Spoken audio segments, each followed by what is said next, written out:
Welcome to Module 4 of this course, Ultrafast Optics and Spectroscopy. In this module, we will study dispersion effects, which is experienced by ultrafast pulse while propagating through the dielectric medium. We have already mentioned that when ultrafast pulse propagates through a medium, it experiences two effects. The first one we have already studied, high intensity effect, which is collectively called nonlinear optical effects, and the second effect experienced by the pulse while propagating in dielectric medium is large bandwidth effect, which is called dispersion effect. In this module, we shall learn dispersion effects experienced by an ultrafast pulse when it propagating through a dielectric medium. Material dispersion always stretches a pulse in time, and that's why a short pulse here,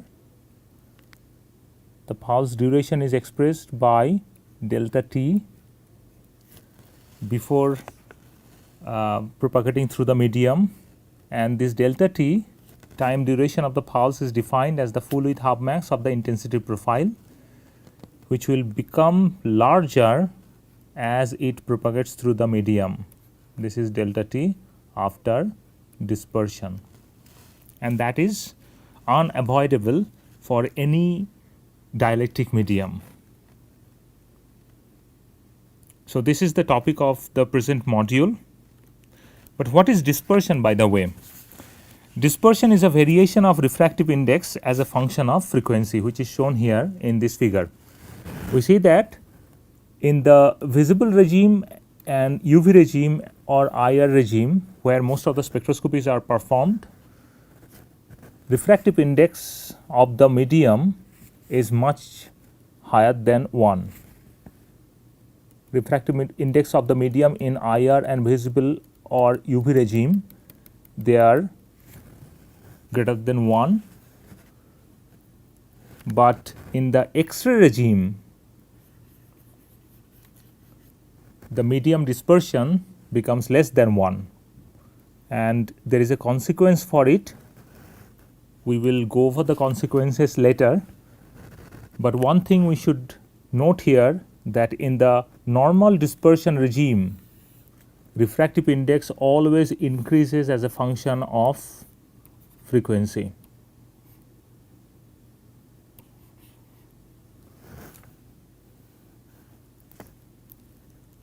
This has two important effects in light propagation.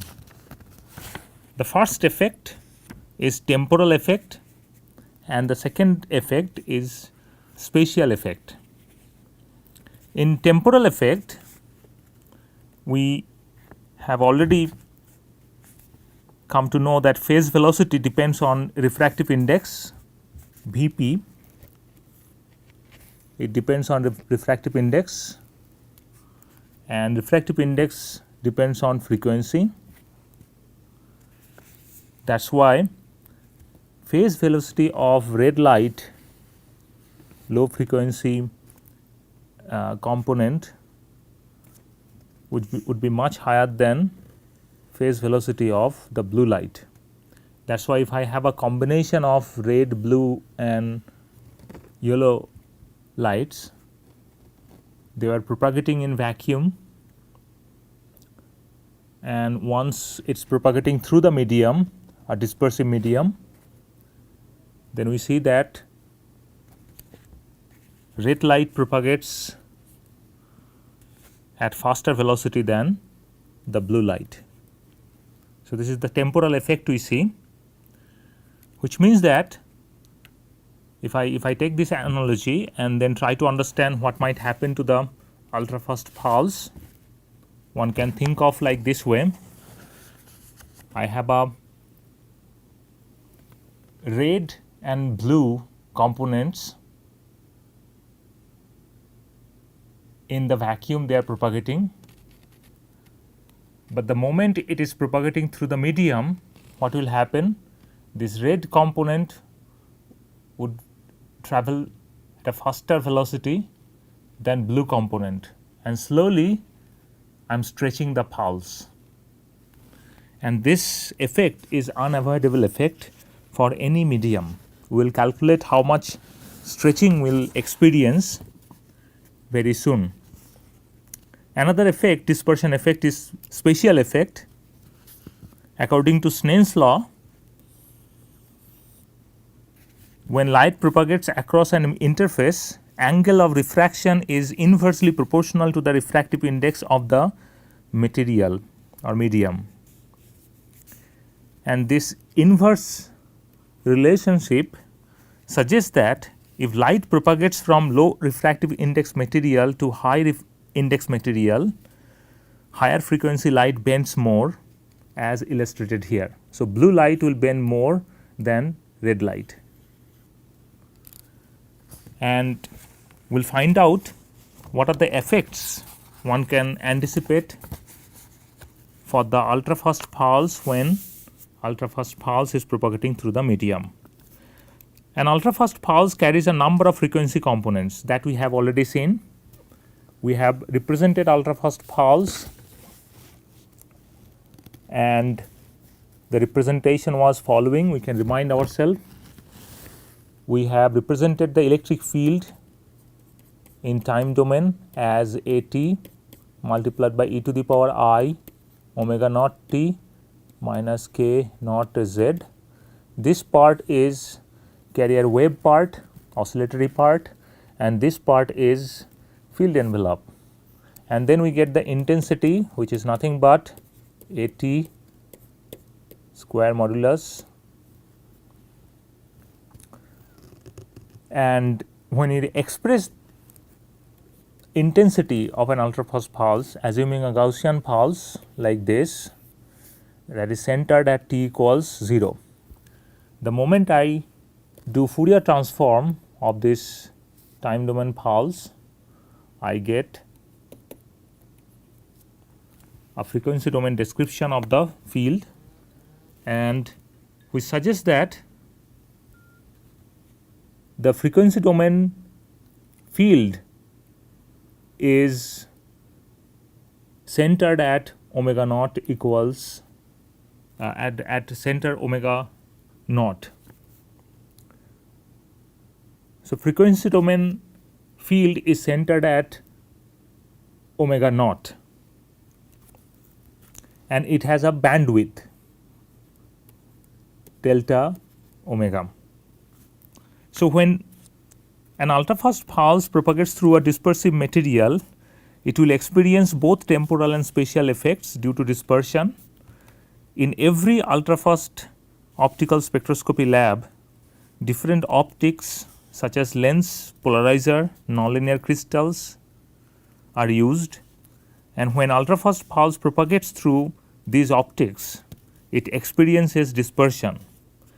Effect of dispersion on propagation of ultrafast pulse is unavoidable because every medium exhibits some extent of dispersion. Effect of dispersion cannot be realized with time domain description of the pulse. It can only be realized in frequency domain description of the pulse, and that is why to understand the dispersion effects, we will express time domain pulse. Here we have taken a Gaussian pulse in frequency domain by Fourier transform.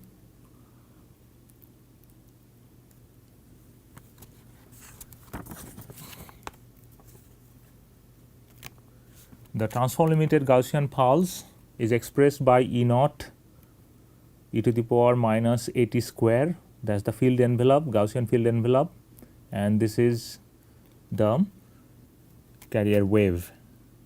Once we get the Fourier transform done, then we get this equation, this expression for field in the frequency domain. This expression shows that in the frequency domain we get another Gaussian envelope, and this is spectral phase.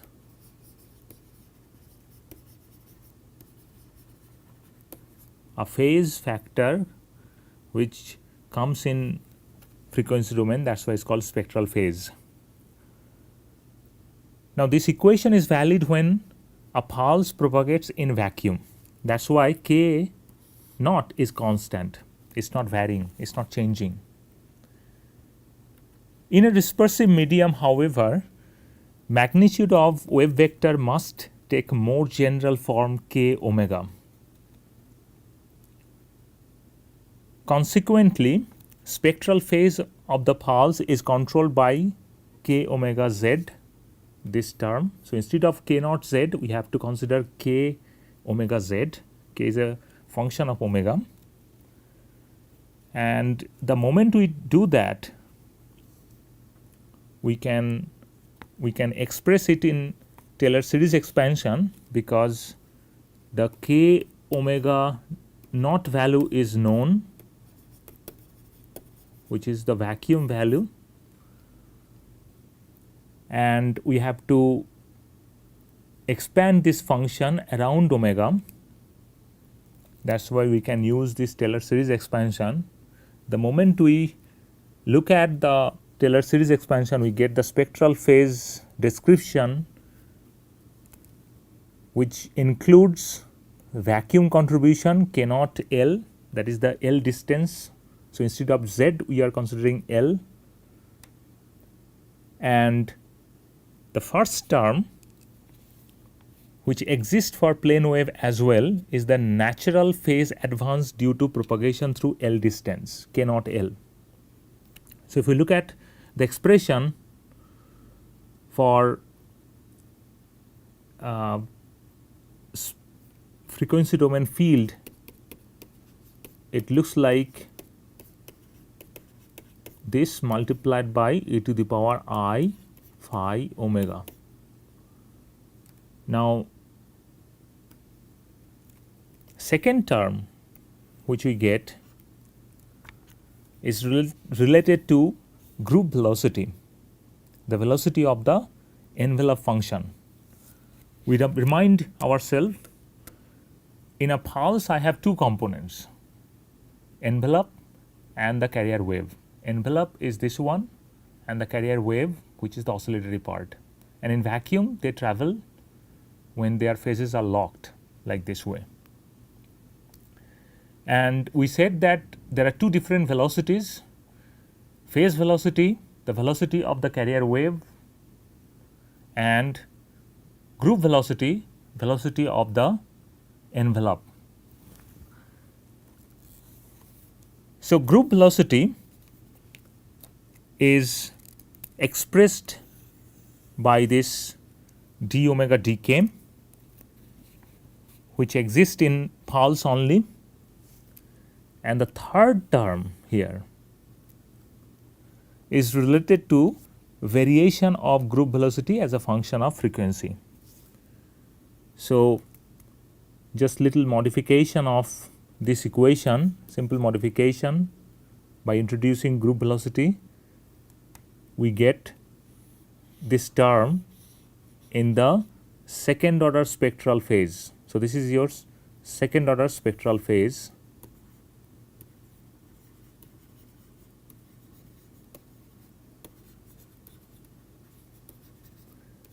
Second order spectral phase. In the second order spectral phase, we get this group velocity dispersion. This is the definition we are giving based on Taylor series expansion. Now, when a pulse propagates through a dispersive medium, additional phase is added to the propagating pulse, because in addition to k naught L, we start getting all these terms, and I can have even higher order terms as well, depending on the level of dispersion we have.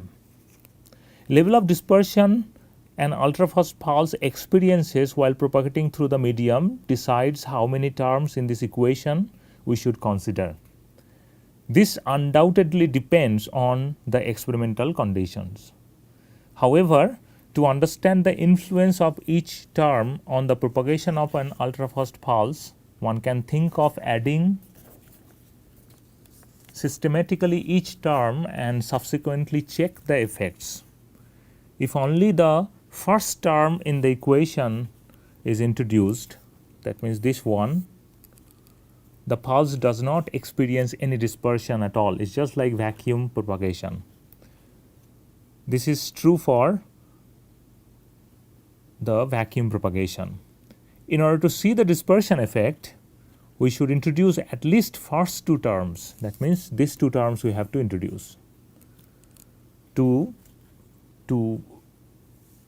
get the dispersion effect. So the first task would be, we will introduce these two terms, the first two terms, and then we will plug that in the frequency domain field, which was obtained previously, pi by a e to the power minus omega naught square divided by 4a multiplied by e to the power minus I. Then instead of k naught, now I have to write down k naught plus omega minus omega naught divided by Vg z. So this was the expression for the field in frequency domain if we consider the first two terms, and then all we need to do is we have to convert it to time domain by inverse Fourier transform. In this we will consider a new variable omega bar. So this integration will be performed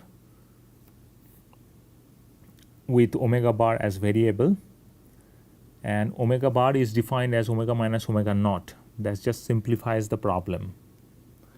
And then we get this expression in time domain. And now if we define another term, group delay, which is nothing but L by Vg. This L by Vg or Z by Vg we have here, we are giving another definition to this term. Here GD, group delay, is defined as L by Vg. This equation represents the outgoing pulse in time domain after experiencing first two terms due to dispersion. And L by Vg, distance divided by velocity, is nothing but time. That's why it is called group delay. What does it mean by this delay? I will just talk about it, but this is the way definition is coming. And final expression for the outgoing pulse after experiencing the, so I have a medium, a pulse is propagating through the medium, and we have assumed that medium is giving me only this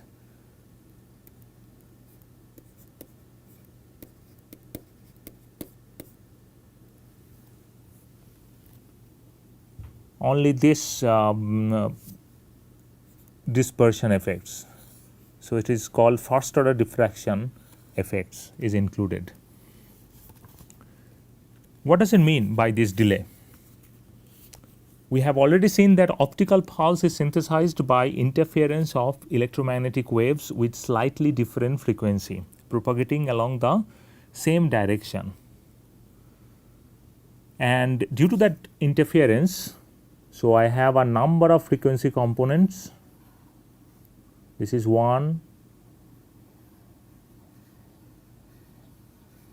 second frequency components,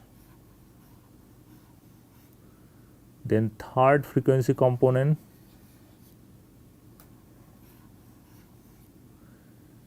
and due to the interference we see that at this point of time we get constructive interference, and that's why pulse looks like this. This is the resultant electric field, how it's changing.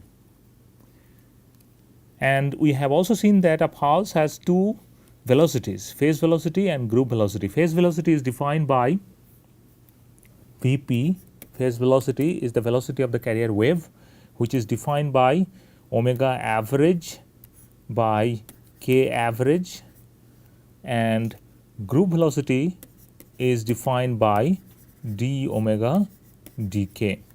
These are the definitions we have already found in module 2. Now, in any dielectric medium, dispersion relationship can be written as K equals omega n by C. This also we have found previously. If we take the first derivative of K with respect to omega to obtain group velocity, then we get this expression, simple math. And then if we insert refractive index definition, that is the speed of light in vacuum and the speed in the medium, then finally we get an expression which connects Vg and Vp, phase velocity and group velocity, and we are trying to find out what is the relationship between phase velocity and group velocity in a medium. Because dn d omega, that's the slope, this dn d omega, and we have already shown that in non-absorbing regime, refractive index will always increase with respect to omega, which means that the slope would be always positive. Because slope is positive, omega is positive, n is positive in this equation, omega is positive, n is positive, Vg would be always less than Vp.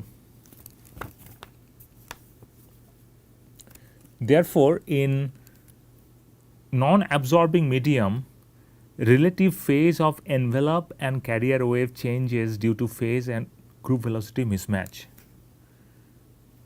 And that is demonstrated in this figure. If you look at the tip of the envelope and tip of the carrier wave, then we find that in the first pulse they are at the same time, but in the second pulse, as it propagates through the medium, the tip of the envelope and tip of the carrier wave, they are separated in time. It shows a mismatch. Again, it's further separated as it propagates through the medium. So Vg is always less than Vp in the medium, and that is representing the group delay which we discussed in the previous slide. Now, if we assume that due to propagation of pulse through a medium, only additional phase which is introduced is due to group velocity dispersion. Previously we have included group velocity only, now we are including second order spectral phase. Similarly, we are representing electric field in the frequency domain, and the spectral phase we have taken second order spectral phase, and we are now defining another term GDD. GDD is nothing but this term which we obtained from this equation, is just a definition, group delay dispersion. And here we remind ourselves that GVD is defined by this. This definition again comes from the Taylor series expansion. So with this GDD definition we solve, and then we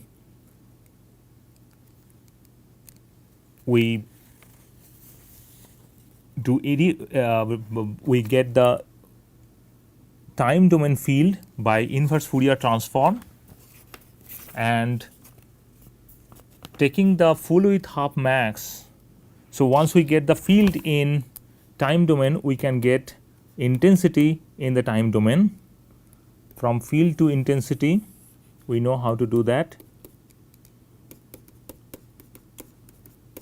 And then once we get the intensity, we can take the definition of full width half max of the intensity to get the width, because we are finally interested in the width, and we get an equation, a very simple equation, this one. What does it mean?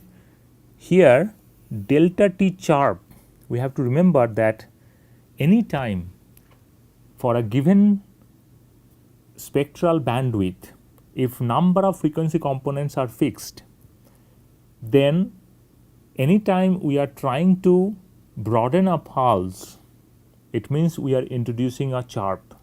So dispersion will always broaden a pulse, that's why we are introducing sharp. So we are defining this pulse to be sharp pulse, and the delta T is the intensity full width half max of this pulse. On the other hand, delta T G is before dispersion, this one. Again, this is also intensity full width half max, and this equation shows how this pulse duration and this pulse duration are related. It suggests that as we increase GDD, we'll have broader pulse. As already stated earlier, that dispersive pulse broadening is unavoidable in any optical medium because all optical material exhibits positive GVD. And how do we know it's positive GVD? We know from this equation, we know the definition of GVD. This definition is coming from Taylor series expansion, where Vg is expressed like this, and then we can calculate GVD. We get this expression. In this expression again we have first derivative and second derivative. We have to remember that refractive index increases as a function of frequency in non-absorbing medium, non-absorbing regime. That's why these terms are all positive. That makes GVD always positive. So we'll get a positive GVD from every material. And due to this positive GVD, the pulse will always broaden in time. It will be stretched in time. So it is desirable that we find out an optical material which features negative GVD as well, because we have to compensate the pulse. For some reason, if the pulse is propagating through a dispersive medium, it will always broaden and sharp will be introduced. So I need another medium which will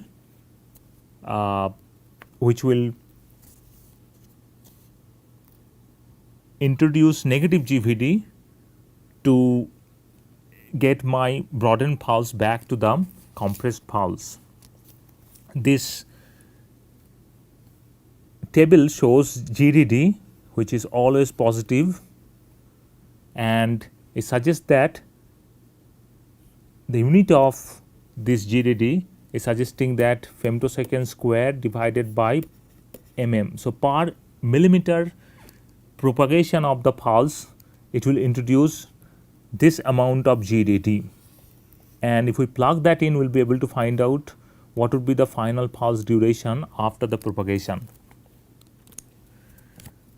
Now, as I told you that dispersive pulse broadening is unavoidable, and in experiments there are many optics, there are many transmission optics which we use. That's why pulse will always broaden, and we need a material which will recompress the pulse introducing negative GVD. Unfortunately, there is no material directly can introduce negative GVD.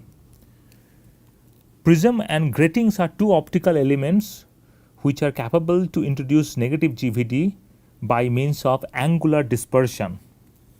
So here we have to use angular dispersion effect to introduce GVD.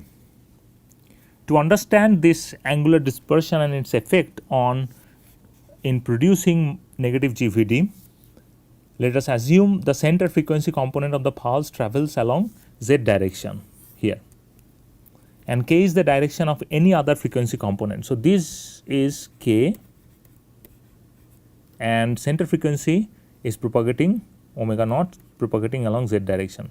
A prism, we know that light will bend due to angular dispersion, and one can write down the spectral phase. If we recollect, omega E omega, that is the field in frequency domain, is expressed as A omega minus omega naught, that is the envelope function, and there is a spectral component. The spectral phase is expressed as k, is a dot product of k and z, which gives me kz omega, kz cos theta, and k can be expressed in terms of omega by Cn, that is dispersion relationship. So, finally, we get this spectral phase, and we are interested in second order spectral phase because that is introducing positive GVD in material.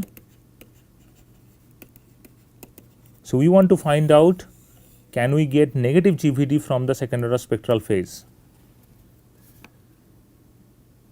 So, when we take the second derivative with respect to omega, we get this expression, and if we assume that theta angular dispersion is very small, this theta with respect to omega naught center frequency is very small, then sin theta can be approximately considered to be 0 and cos theta can approximately be considered as 1, and we can reduce this second order spectral phase. What we find is that a negative signature, a negative sign. Presence of this negative sign shows that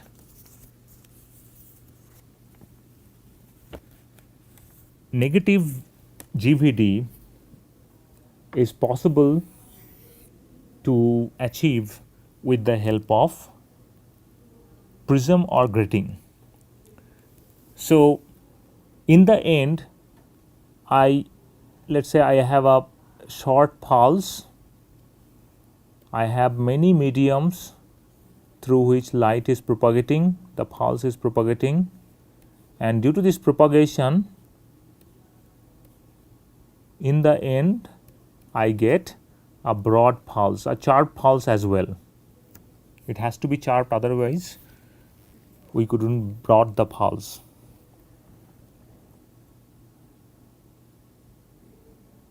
Now, with the help of this negative GVD, all material will produce positive GVD. These are actually positive GVD. With the help of negative GVD, which is achieved by not by any material but angular dispersion,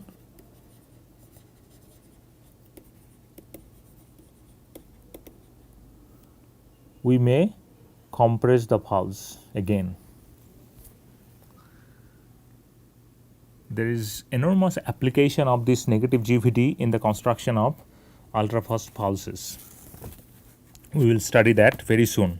So, with this, we have come to the end of this module. In this module, we have studied group velocity dispersion, meaning of positive GVD, meaning of negative GVD, how to achieve negative GVD. We will meet again in the next module.